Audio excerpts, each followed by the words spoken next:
Marcus was sitting on the porch of their apartment building in South Central, eating a popsicle that dripped red syrup down his arm. Suddenly, the sirens came. Cars with flashing lights screeched to a stop. Officers jumped out, shouting commands. His father, Raymond Cole, had been inside. He stumbled out, his hands already raised. The neighbors gathered on the balconies. Marcus's mother, Elena, screamed, begging them not to take him. But they did, and Marcus watched the only man he had ever looked up to shoved into the back of a squad car. That night, Elena sat at the kitchen table, her face buried in her hands. The silence was heavier than anything Marcus had ever known. Why'd they take him? Marcus had asked. Elena lifted her face, red and tired. Because your father made choices, Marcus. Choices we have to live with now. Marcus never forgot those words. Choices. At 10 years old, he didn't understand them. But later he will. By 13, Marcus was running with older boys from the block. They called themselves the Kings. They weren't the biggest gang, but they controlled their corner with sharp tongues and sharp blades. Marcus became their lookout. His skinny frame could slip through fences, his quick eyes could catch the cops before they turned the corner. Luis Ramirez, everyone called him Trigger, was his closest friend. Luis was reckless, always laughing, always ready to throw a punch. The two of them shared everything: stolen sneakers, cheap liquor, and a secret anger that no one else seemed to notice. "Man, nobody cares about us," Luis used to say as they sat on the roof of an abandoned building. "We're ghosts. Might as well get paid while we're invisible." Marcus would nod, pretending he wasn't afraid. But deep down, he knew Luis was right. By 16, the streets had pulled him in deeper. His mother worked double shifts at a nursing home, her back bent, her hands raw. She came home exhausted, too tired to notice the late nights, the bruises, the lies. The first time Marcus held a gun, it felt heavier than he expected. Luis shoved it into his hand one night during a deal gone bad. "Point it, don't think," Luis hissed. Marcus's heart pounded so hard he thought his chest would burst. But he pointed, and when the other kid backed down, Marcus felt something strange: power. Terrible, dangerous power. That night, he couldn't sleep. The gun's weight had stayed in his hand long after he put it down. At 19, he met Mr. Vega. Vega was not just a man, he was a shadow that stretched across the city. Suits that cost more than Marcus's rent, rings on his fingers, eyes that looked right through you. Vega never raised his voice. He didn't need to. Men twice Marcus's size bowed their heads when he entered the room. "You got something in you, kid," Vega had said the first time they met. "Sharp eyes, steady hands. You keep your head down, you'll eat better than you ever dreamed." And Marcus had believed him. Years passed. The jobs came. Small at first: deliveries, collections, warnings. Then bigger: guns, drugs, and eventually, contracts. Vega's contracts were clean and simple. One shot, one job, no mistakes. Marcus had lived by those words, even as each job carved another scar into his soul. Now, standing in the rain, Marcus wondered how many more scars he could take. The phone buzzed again. A reminder. The target, the time, the place. Marcus pushed himself off the wall and walked toward the corner where the city shifted. His steps were steady, but inside, the boy who had watched his father taken away, the boy who had felt his mother's tired hands on his shoulder, the boy who had laughed with Luis on rooftops, all of them walked with him. Tonight, Marcus Cole was going to kill a senator. But something deep inside whispered that tonight might also be the night everything changed. Marcus walked past one estate after another, each more extravagant than the last, until he reached the target. Senator Richard Hall's mansion stood behind a black wrought iron fence, its stone facade washed clean by the rain, golden light spilling from tall windows. Music drifted into the night, classical, soft, almost delicate. Marcus adjusted his jacket, his hand brushing against the pistol hidden beneath. The gun seemed to pulse with heat, though the night was cool. He approached the service entrance, flashing a forged ID badge at a distracted guard. No questions. The kind of parties the wealthy hosted meant endless staff shuffling in and out. Marcus slipped inside like a shadow. The kitchen was alive with chaos. Chefs in white coats barked orders, trays clattered, the air thick with the smell of roasted meats and wine sauces. Marcus kept his head low, picked up a silver tray lined with champagne flutes, and pushed through the double doors. He stepped into a ballroom drenched in luxury. Chandeliers hung like galaxies above the guests, scattering light across polished marble floors. Men in tailored tuxedos laughed over cigars, women in glittering gowns raised crystal glasses. A string quartet played in the corner, their bows sliding across violins with practiced grace.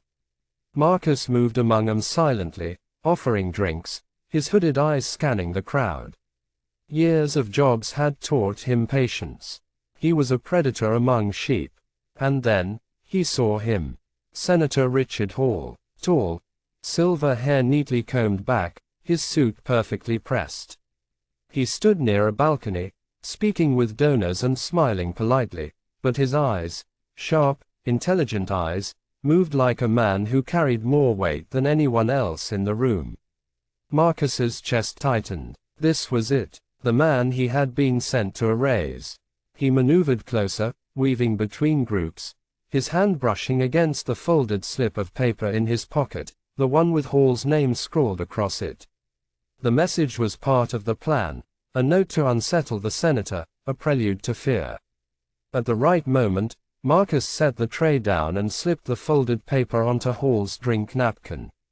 The senator glanced down, unfolded it, and read the words written in Marcus's careful handwriting. By sunrise, you will be dead. Hall's hand stilled. For a fraction of a second, his eyes met Marcus's. There was no panic, no visible fear, only curiosity. Marcus turned, walking calmly toward the doors that led into the garden. His pulse thundered, but his steps were steady. He knew Hall would follow.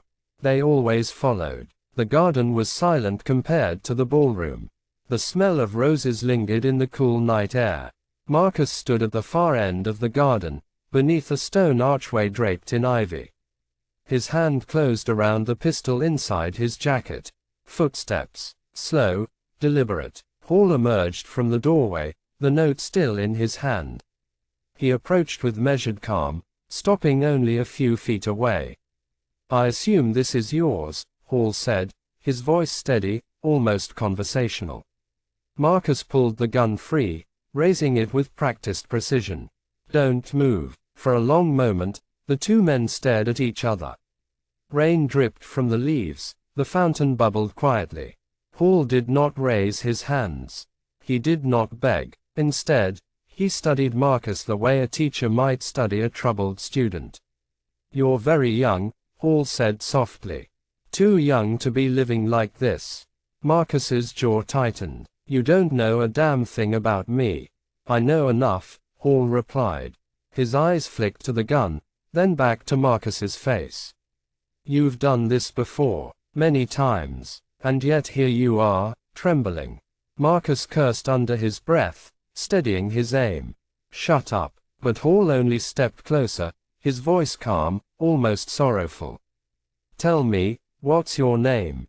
The question struck Marcus harder than he expected. No one ever asked. To Vega, to the crews, he was just the hitter, the ghost. His name had stopped mattering a long time ago. He hesitated, just for a second. Hall saw it, and in that second, the senator's tone shifted, gentle, like a father speaking to a broken son. Son, whatever they're paying you, it isn't worth the piece of your soul you'll lose tonight. Believe me, I know men who've walked your road. Most of them never found their way back. Marcus swallowed hard. The gun felt heavier, harder to hold. He tried to block out the words, but something inside him cracked open. He saw flashes, his mother's weary face, Luis laughing on the rooftops, Vega's cold smile. He wanted to end it. One squeeze, one shot, and it would all be over. But his finger froze on the trigger. You don't understand, Marcus's voice broke. I don't have a choice. Hall's eyes softened. He took another step forward, unafraid of the weapon aimed at his chest. There's always a choice. The words hit Marcus like thunder. His arms shook. And for the first time in years, tears stung his eyes. He lowered the gun. Rain fell harder then, as if the heavens themselves were bearing witness. Hall reached out slowly and placed a hand on Marcus's shoulder. Come inside. We'll talk. For the first time, Marcus did not resist. That night, Marcus Cole was supposed to kill a senator.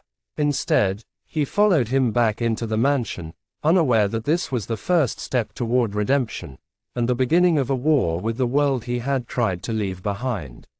Marcus sat on the edge of a leather chair in Senator Hall's study, his pistol lying on the desk between them. The room smelled faintly of cigar smoke and old books. Shadows curled in the corners where the lamplight didn't reach. Hall sat across from him, calm and steady, like a man who had weathered storms far greater than this moment.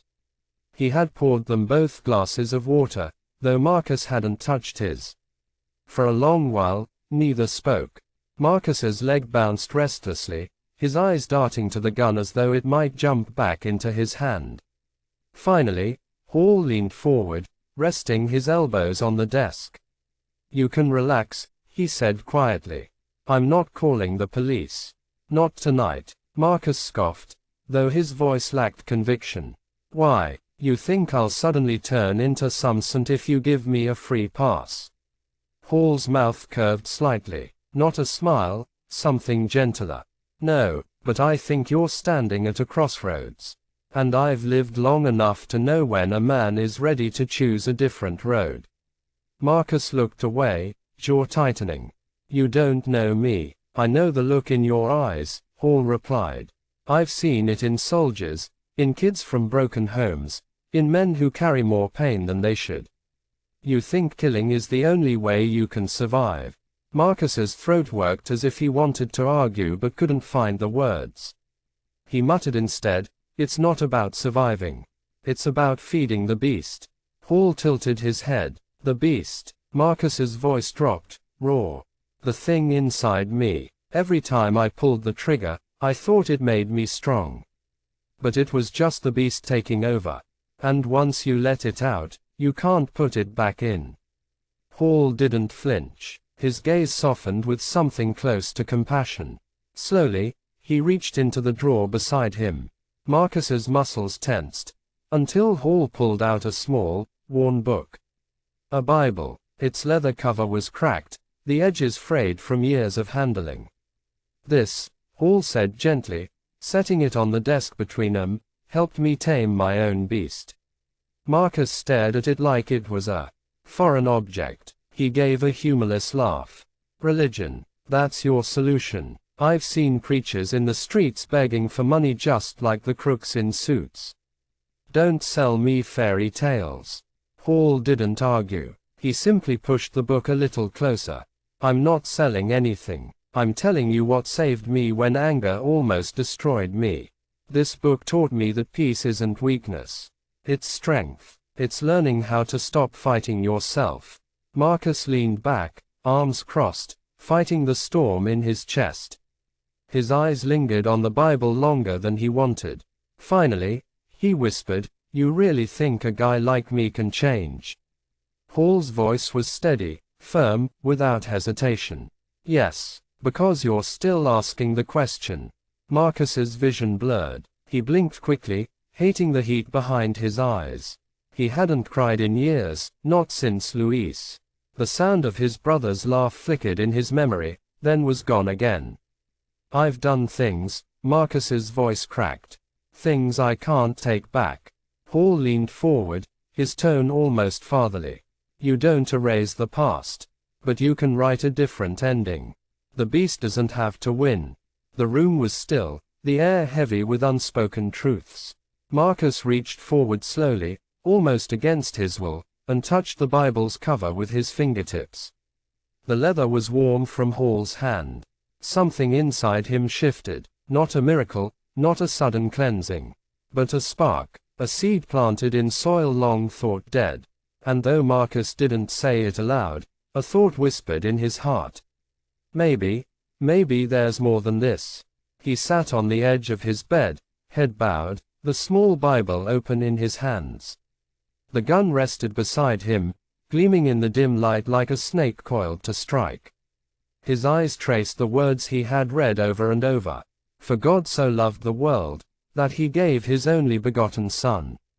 His lips moved silently, repeating the line until his voice broke. He slammed the book shut, raking his hands through his hair. "This is madness," he whispered. "I'm not built for this." The past clawed at him, every shot fired, every face lost to his hand, Luis's lifeless body crumpled in the dirt. He pressed his palms against his eyes, trying to block out the ghosts. And then, a knock, 3 sharp raps at the door. Marcus's blood froze. He rose silently, gun in hand, and peered through the peephole. 2 men in black suits. Vega's men. They weren't here to talk. Marcus backed away, breathing hard. The knock came again, louder this time. "Marcus Cole," one of them called. "Boss says your time is up. Open the door." Marcus's pulse thundered. Vega had discovered his hesitation, his betrayal. The job unfinished meant only one thing: death. The door splintered as a boot slammed against it. Marcus dove to the side as the lock gave way. The 2 men stormed inside, guns raised. The apartment erupted in chaos. Marcus fired first, 1 shot, then another. The first man dropped instantly, the second staggered but returned fire, bullets tearing into the walls, shattering glass. Marcus ducked behind the couch, his heart hammering. Adrenaline surged through him. The beast roared inside, demanding blood. His hand trembled on the trigger. For a moment, he almost let it consume him again. But then, the Bible caught his eye, lying open on the floor where it had fallen. Its pages fluttered in the wind from the broken window. Hall's voice echoed in his mind: "The beast doesn't have to win." Marcus grit his teeth, raised his gun, and fired, not to kill this time, but to disable. A shot to the shoulder. The second man collapsed, his weapon skidding across the floor. Silence returned, thick and heavy. Marcus stood over the wounded man, chest heaving, gun aimed at his head. His finger twitched. The old Marcus would have pulled the trigger without hesitation. But instead, he lowered the weapon. "Tell Vega," Marcus said through clenched teeth, "I'm done." The man groaned, clutching his shoulder, fear in his eyes as Marcus backed away. The next day, Marcus walked through the crowded streets of Los Angeles. His body ached, but his heart carried something it hadn't in years, a strange, fragile peace. He stopped outside a small church on a corner. People filed in, smiling, greeting one another with warmth that felt foreign to him. Marcus hesitated at the steps, the Bible clutched tight in his hand. He thought of Vega's shadow still looming, of the enemies he had made, of the blood that could never be washed from his hands. But he also thought of Senator Hall's steady voice, of Luis's laugh, of the words written in fading ink: "For God so loved the world." For the first time in years, Marcus allowed himself to breathe. He stepped inside the church. The air was cool, the sound of soft singing rising like a wave. He slid into a pew at the back, head bowed, the Bible resting in his lap. Marcus whispered into the stillness, barely audible: "I was sent to kill, but somehow, I was the one saved." And in that moment, Marcus Cole, the ghost of Los Angeles, found the beginning of a new life.